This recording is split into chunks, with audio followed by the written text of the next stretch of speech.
let me play devil's advocate because I'm surprised. I think of you two basically never had a meal with either of you where you didn't bring brass knuckles, which is to say, I think of you both as very aggressive. I'm surprised that you're not advocating. Now's the time. I like the California Republican Party has not done well lately.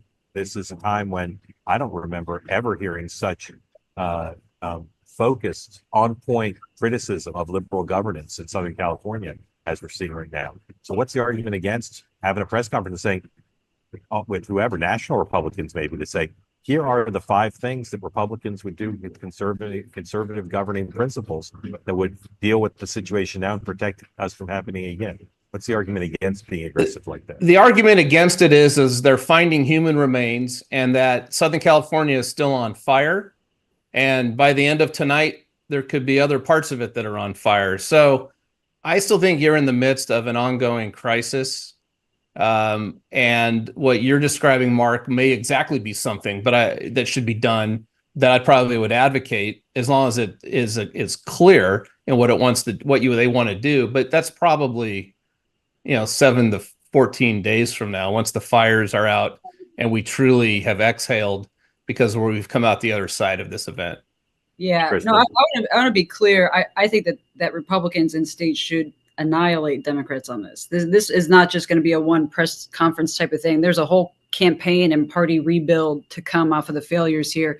But almost more important than a hit is the timing of the hit. And so to do so now, I think could backfire potentially on Republicans in the state. To Rob's point, you really have to take into account just the human life tragedy that's happening. And I think being there and being the bigger, person by being a hand for the people that are suffering, ultimately, will make your punch a little bit harder when it's time to make it. And Gavin, don't give Gavin an opportunity to accuse Republicans of politicizing. He's doing himself in. The more Californians see Gavin on the news every night, gesticulating and talking in non-sound bites, talking about the president, who's obviously running space in his head, President Trump. Don't get in the way of that at the moment. Is some of my political assessment. It's pretty damning. This happened during COVID a bit, where he was on every day doing the briefings. At some point, people don't want to see you, especially if all you're doing is complaining instead of, to Kristen's point, actually look like you're doing something productive in the midst of the crisis.